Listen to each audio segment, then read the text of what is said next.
All right, welcome everybody. It is the week of Monday, December 7th. My name is Rebecca Morris. I'm the founder and the president of the Arizona Builders Exchange. And each week we put together this little video compilation of things we're working on. My intent is to bring in the research staff, the experts, if you will, have them tell you what types of projects they're seeing in the marketplace, what kind of trends we can pick up on, what are we working on. So I will go first. The big story in tomorrow's issue is kind of looking at how we are going to do the forecast event in January. So really good market news. We do have new construction revenue numbers for the state. We have August and September. So those numbers are both significantly higher than last year. So one was 11.42%, the other one was over 20% year over year increases in construction volume. So looking at what the time frame of when that was, so August and September, you know, we're well into the pandemic. We're well into this shock to the economy, if you will, that happened in March. And so construction is sustained growth, double-digit growth year over year. So that's kind of the big tidbit for the story tomorrow. And we'll get really into that when we go to present our analytics and our forecast information in January. So that forecast event is January 15th. It's a Friday morning. All of us will be giving our best data and working really hard between now and then, talking about individual projects, market sectors, and what's happening and what we forecast for the next 3 years. So with that, I will turn it over to the research staff. Kristen Amato, our senior public side researcher. What kind of good project solicitations and activity have you picked up on in the past week? So the first one on my list for today is with Madison School District. They are requesting RFQs for architect services for the Madison Park Middle School partial campus replacement project. So this project is located in Phoenix and will consist of the replacement of existing buildings currently housing classrooms, administration, and athletic facilities. The new campus will total approximately 80,000 square feet. There is a pre-submittal meeting scheduled for mid-December, and then the RFQs are due in mid-January. This project has an estimated valuation of $37 million. The next one on my list is with the town of Queen Creek. They are requesting IFBs for roadway improvements on Chandler Heights Road from Record to Power and Power Road Phase 2 from Brooks Farm to Chandler Heights Road. This project will include half street and partial street roadway drainage as well as utility improvements. The IFB was advertised via a public notice last week, and the actual bidding documents are expected to be posted on the town's website sometime today, they said. There is a virtual pre-submittal meeting scheduled for mid-December, and then those IFBs are going to be due in mid-January. And this project has an estimated valuation of $26.8 million, and the design firm on this one is Stantec.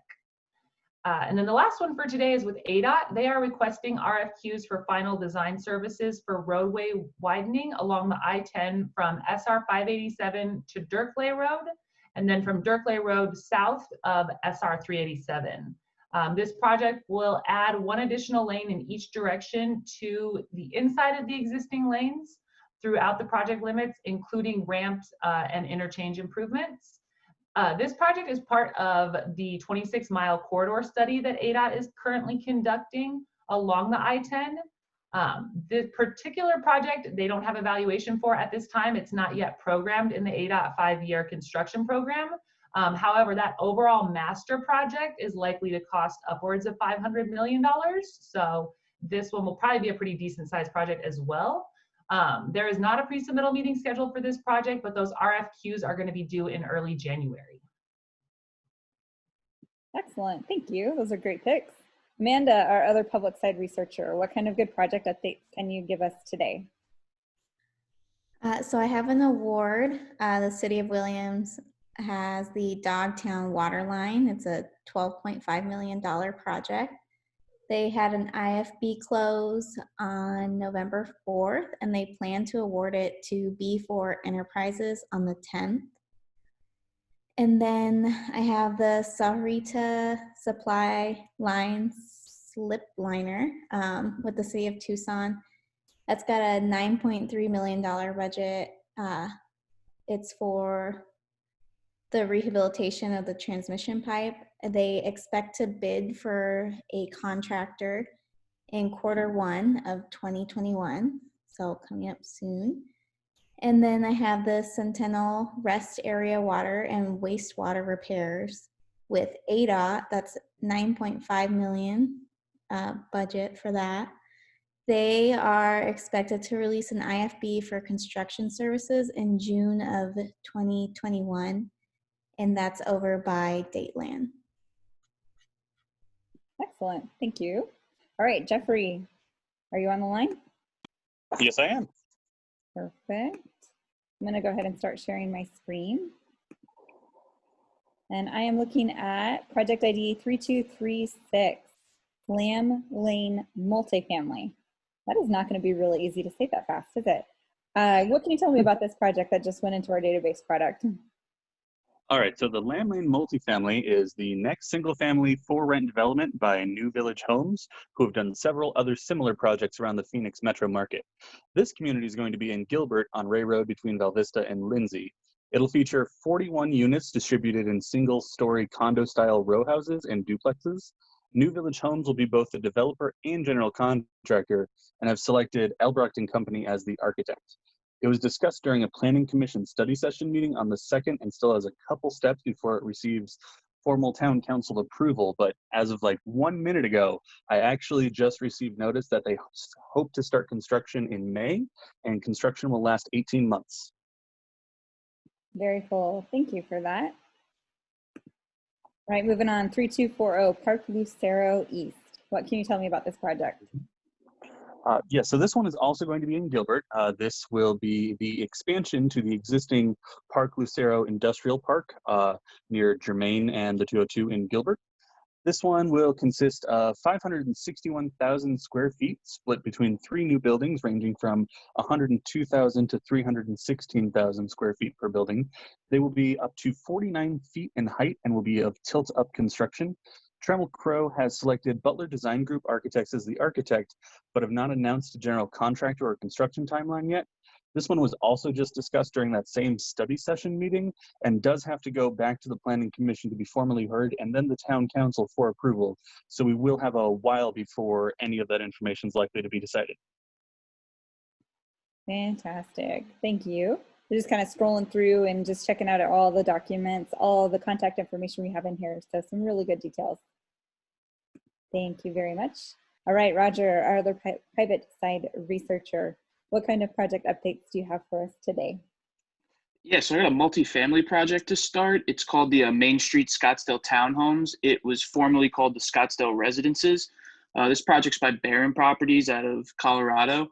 This project was originally approved in December of 2019 by the city of Scottsdale, and a revised submittal just went through and got approval last week. It's a 129 unit multifamily community on Main Street.